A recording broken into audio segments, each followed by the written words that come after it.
On Banks Peninsula, lying under the sacred hill of Tamatea, is Rapake Marae. The couch whānau have gathered here for shelter, for safety, and for solace. Kilometres away from the epicentre of the 6.3 earthquake, local Troy Laffey tells his whānau story. There's a rock there, stopped, Steve. That one come bouncing through these toys and whatnot, and luckily that slowed it down, and that's where it stopped because Mum had to run out of here and out. That house up there, so one through the bedroom, a couple through it. Rock's still in the house there at the moment, obviously. But if you look up there, Steve, I don't know if you can film up there, see you can see the slips up there. There's still quite a few boulders just above the roof of that house that are sort of waiting to move again. Apparently a couple rolled a bit more last night than the aftershocks. So, yeah. As you can see, the boulders have pretty much come down from the hill here. It's landed, it's hit here. So it's gone through there, pretty much landed in here. And then it's airborne straight through that house and out the bathroom. That's a bedroom, other kids' bedrooms, main bedroom. So as I said, if it happened at night, kids would have been in bed and down the bottom of the hill for the rock, I suppose. Is it surreal? Is it real? Is it real to you, or? Well, yeah, I've seen the photos of this on the news. It wasn't until we actually had a look with our own eyes you think, oh yeah, it has happened. So it sort of sinks in a bit more when you see it for yourself in the flesh. Yeah. And you say there's one up in your... Yeah, we can walk up through here, Steve, and this is my auntie and uncle's house up here. If you come up under here, it's a bit wider there. Yeah. Where have they gone, Troy? All our whānau's down at the marae. Yeah. That's just been not long finished, so luckily it's able to stay there now. But yeah, Auntie Elaine was just down here. One's come through here, through this window here, through that wall, and it's landed in there. And the bedroom, the rock's still in the bedroom. Like I said, I'm not sure if one's gone through the roof or what's happened there, or it's just collapsed. But I don't know where the rock is, if it has gone. Oh, there it is, I think. Yeah, that must be it. So it's landed where the hot water cylinder is.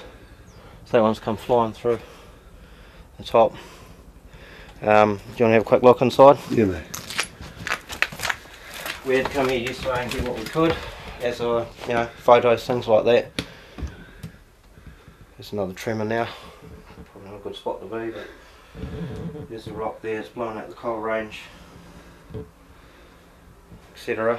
If you come down here, the place is just, looks like it's been robbed pretty much, but and that's facing uphill there, so the rocks come down through this window, through this wall here, and stopped here. That's the one there, that's solid, hardly be able to move, but normally my uncle sits here at his desk doing his paperwork. Luckily he wasn't doing that this day. I myself spent many times sleeping in this room as a kid with cousins and whatnot, and when I was a young fella you always had the fear of the rocks rolling down the hill. People said, one day they'll roll down the hill if we get a big earthquake, and like they did many years ago, but they stopped. They never got this far, and it just seems a bit surreal that it's actually happened now, and this is what's left of it. Never mind. Jesus. Seen this, I mean, Christ almighty. So that rock there's obviously been airborne and come through the roof, as you can see.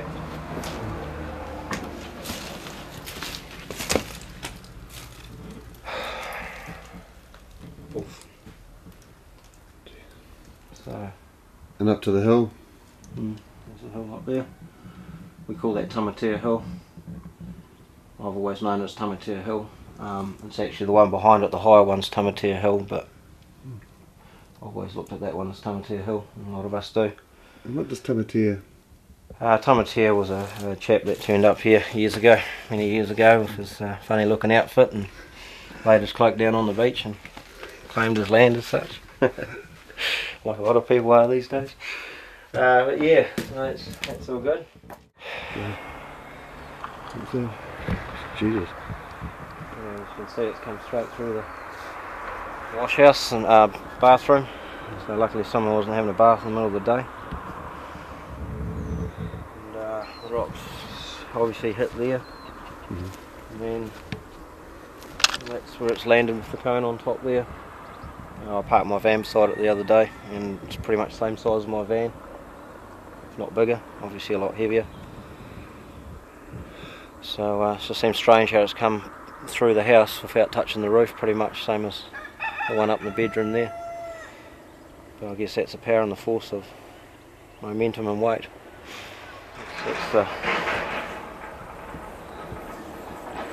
what have people said to you about this rock, the officials, or? Nothing to me personally. I don't know what's happening with it. Someone's gone to effort, put a cone on it so you don't miss it, so that's good. But yeah, I don't know what's going to happen to that one now. I don't know. They tell me good rocks go for good money in garden places, so maybe it's for sale. Put it on Trade Me. Highest bid ones. Gotta laugh, don't you? Yeah. You gotta laugh. Amazingly, no loss of life, and the families are safe and sound, living down the hill on the marae. We've got water. Yep. We've got a fridge hooked up. We've got army rations. Yep. Drinking water. Food that's been brought into us from all around the place. And more food. Yep. Oh, you're on your brekkie, Charlie? Yeah, we all eat in there. Is this your wee man, mate? Yeah, it's my wee boy Cody.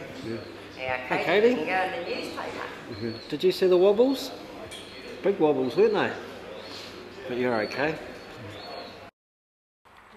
Sadly, the marae has had tragedy.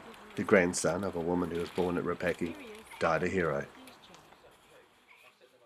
Joe died while helping an injured woman in a food court when another quake struck and the rubble fell onto the back of his neck. And down the valley, they're still finding boulders. Take that tree out. In there. Yeah, there's two come through the house. This is the other one. Took this tree out too, Pete.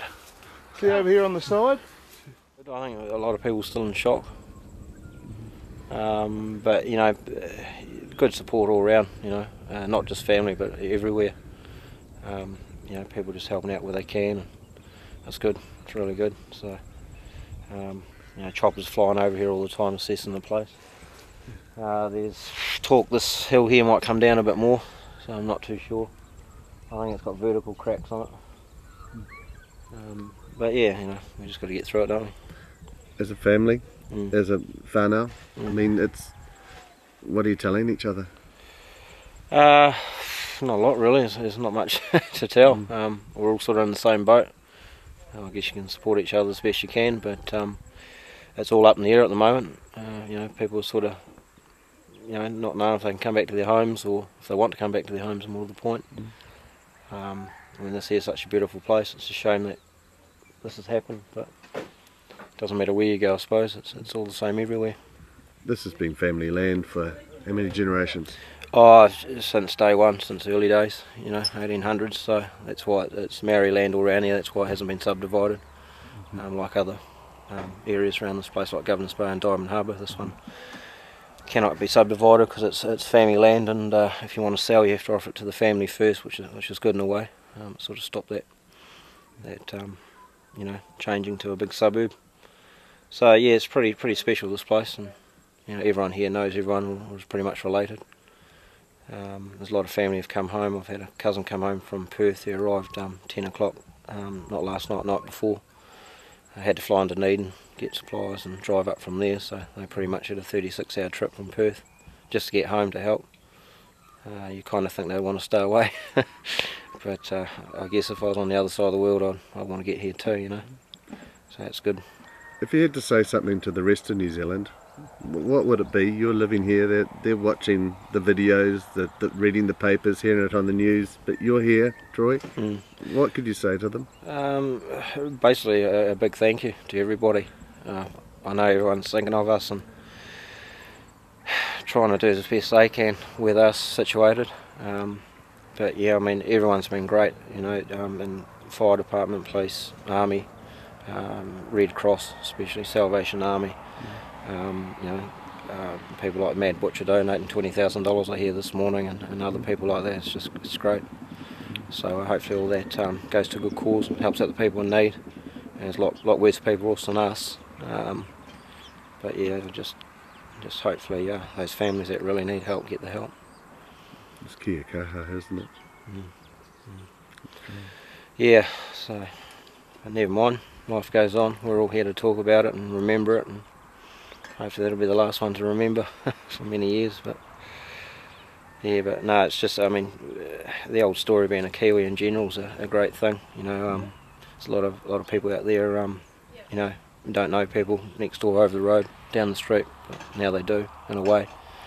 So it's brought New Zealand a lot closer together, I think, and made us all realise that there's more to life than, I don't know, money, power, success, whatever you want to call it. So getting up in the morning and putting a big smile on your face and everyone else's, it counts.